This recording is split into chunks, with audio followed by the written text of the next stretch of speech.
When my uncle sent me that video, I felt my whole world tilt on its axis.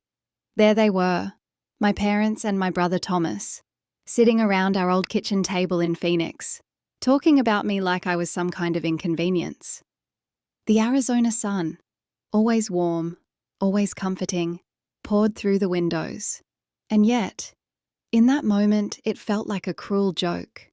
The warmth couldn't reach the coldness of the words they were speaking. Lindsay only helps because she owes us. My mother's voice dripped with contempt. After everything we've done for her, paying the mortgage is the least she can do.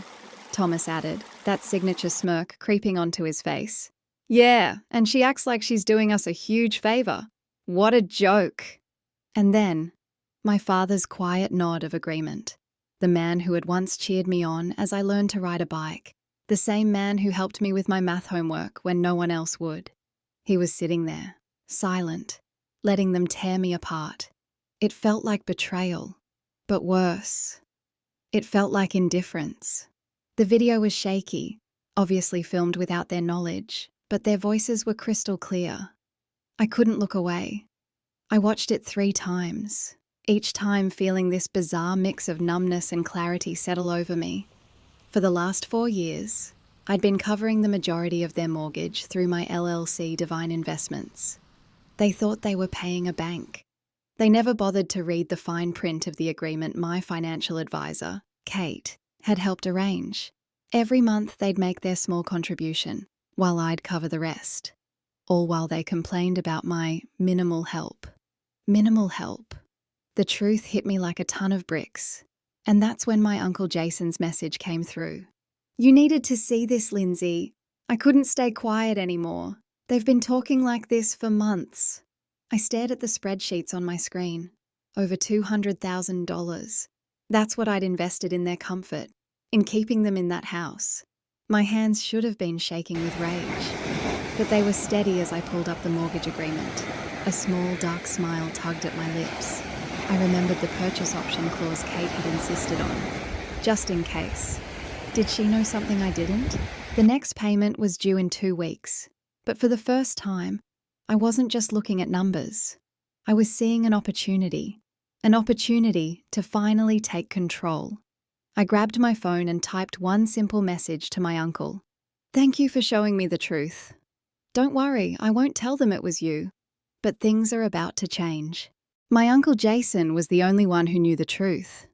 He'd overheard Kate and me discussing it at a family gathering months ago. You're too good to them, Lindsay, he'd said, shaking his head. They don't deserve your kindness. I'd defended them, of course. They were family. They might not understand my choices, but they were always there for me, giving me a home when I needed it. But now, as I sat there, staring at the video for the 4th time, I couldn't help but think how wrong I'd been. Their words, those cruel words, played in a loop in my head. She owes us. What a joke. The least she can do. Each phrase felt like a knife twisting deeper. Owes us. The least I could do? I'd been their safety net, their support. But in their eyes, I was just a burden. I slammed my laptop open and logged into the LLC account. The next mortgage payment was due in just 2 weeks. They'd never been late before, always sending their share like clockwork. But not this time. Not anymore. This time, they would feel the weight of their ingratitude. I wasn't going to cover the rest. Let them deal with the bank on their own. They had no idea. Their daughter, the worthless burden, was actually their landlord. The thought brought a dark smile to my face. Sometimes karma just needs a little push. But the video wasn't the end of it. The next day, Uncle Jason sent me more. Screenshots from a family group chat I had been deliberately excluded from. They'd created it 6 months ago. The name? Family Finances. Each message felt like another betrayal, each one cutting deeper than the last. Lindsay thinks she's so special with her tech job, Thomas had written. She barely helps with the mortgage while I'm here every day running Dad's business. My mother's response made my blood run cold. We should ask her for more money. She's single, no kids. What else does she spend it on? After everything we sacrificed to raise her, she can't even properly support her family.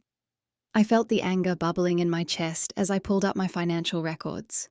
My hands trembled, but I couldn't stop. I had to see it all laid out. The numbers didn't lie.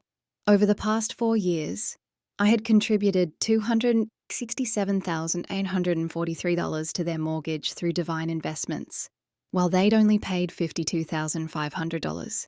Each month, I covered the additional $5,400. They had no idea that I was their safety net. And now, they were planning to ask for more. My phone buzzed. A message from my mother. "Sweetie, could you come to dinner this Sunday? We need to discuss something important." I knew exactly what that something was. They were going to ask for more money, with emotional manipulation and guilt-tripping on the sides. The thought of sitting there, pretending I didn't know what they really thought of me, made my stomach churn. I dialed Kate, my financial advisor. "I need to know my options with the purchase agreement," I said, my voice steady. She didn't sound surprised at all. "I had a feeling you might call. Remember that clause we included? If they miss a payment, Divine Investments can exercise the purchase option immediately. The house would be yours outright, and they'd become month-to-month tenants." A plan began to form in my mind. I could feel my resolve hardening. If they missed rent, Arizona eviction laws would apply. "You'd be within your rights to give them notice," Kate continued. "Lindsay, are you sure you want to go this route?" I thought about it. Years of condescension. Being the family ATM while they mocked me behind my back. Thomas running Dad's business into the ground while they praised his business sense. The constant jabs at my career, my life choices, my so-called obligations to them. I took a deep breath, my voice unwavering. "Yes," I said. "I'm sure. But I won't tell them anything yet. Let them think everything's normal for now." I texted my mother back. "Of course I'll come to dinner. Looking forward to it." The heart emoji felt ironic but necessary. After all, they'd taught me well. Sometimes the best revenge requires a perfect poker face. The next mortgage payment was due in 13 days. And for the first time since this arrangement began, I wouldn't be there to catch them when they fell. Sunday dinner felt like an exercise in self-control. I arrived at their Phoenix home exactly at 6, the setting sun painting the desert landscape in shades of orange and purple. The house, my house technically, looked exactly as it had for the past 20 years. The familiar scent of my mother's lasagna wafted through the air, a calculated choice meant to remind me of happier times. "Lindsay, sweetheart." My mother rushed to hug me, her designer bracelet catching the light. I noticed it was new, probably purchased with money they should have put toward their mortgage payment due in 9 days. Thomas sat at the dining table, looking smugger than usual in his pressed business casual attire. "Hey sis, good of you to make time for your family." I smiled, remembering his message about me barely helping. If he only knew that his entire lifestyle depended on my generosity. "I always have time for family," I replied, the irony thick in my throat. My father emerged from his study, his reading glasses perched on his nose. He was reviewing some papers that I glimpsed were bank statements. The sight nearly made me laugh. They were preparing their pitch. "Before we eat," my mother began, setting down the lasagna, "we wanted to talk about something important." She glanced at my father, who nodded encouragingly. "Of course," I said, serving myself a portion. "What's on your mind?" Thomas cleared his throat. "Well, as you know, Dad's business has been facing some challenges. The real estate market isn't what it used to be." I took a bite of lasagna, chewing slowly. The business had been facing challenges ever since Thomas took over, despite the Phoenix market being stronger than ever. "We've been thinking," my mother continued, reaching for my hand across the table, "about how blessed we are to have such a successful daughter. Your father and I sacrificed so much to give you a good education." I watched her performance with newfound clarity. The gentle touch, the reminder of their sacrifices. It was also carefully choreographed. "The mortgage payment has become quite a burden," my father added, his voice carrying that particular tone of paternal authority he'd always used to make me feel small. "And with you doing so well in your computer work?" "Software development," I corrected automatically, though they'd never bothered to understand the difference. Right, he waved dismissively. "Well, we thought perhaps you could help more with the monthly payments. After all, this is your family home too. If they only knew how much of it was already mine." "We're only asking for an extra $2,000 a month," my mother added quickly. "It's not much considering your salary."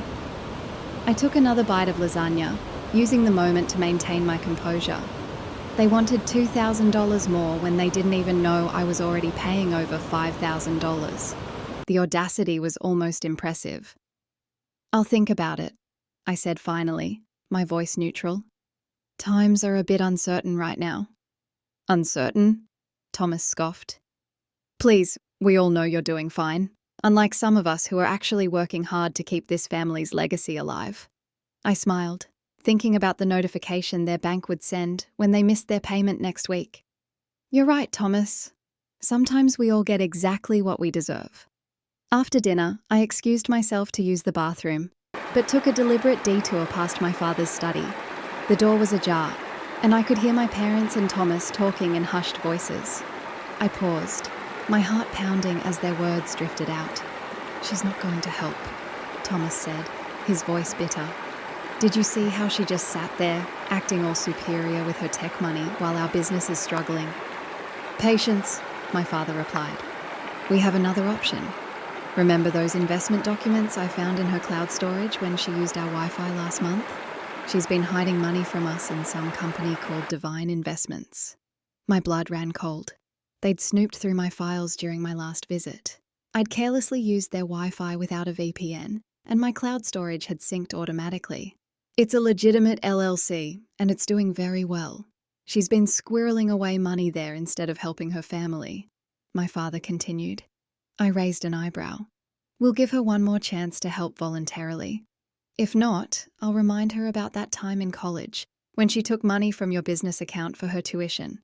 She thought we never knew, but we have proof. She'll have to help us then." I had to bite my lip to keep from laughing. The money they were talking about. I'd borrowed it with my father's permission when their check for my tuition bounced. I'd even paid it back within a month with interest. I had emails proving everything. Their attempted blackmail was as pathetic as it was desperate. "And if that doesn't work," Thomas added, "we can always reach out to her HR department, ask some questions about her mental stability. Maybe suggest she's been stealing company resources for personal projects. That would get their attention." The casual way they discussed destroying my career sent ice through my veins. These people weren't family. They were parasites wearing family masks. I quietly slipped back to the bathroom, flushed the toilet for show, then returned to the dining room. They filed back in moments later, all wearing practiced smiles. "Lindsay, dear," my mother said sweetly, "have you given any thought to what we discussed about helping more with the mortgage?" I met her gaze steadily. "Actually, I have. You're right. Family should help family. I'll have an answer for you in about 8 days. The timing wasn't random. Their mortgage payment was due in 8 days. And I knew exactly what would happen when they missed it. Divine Investments would finally reveal its true ownership." 8 days? Thomas frowned. "Why such a specific timeline?"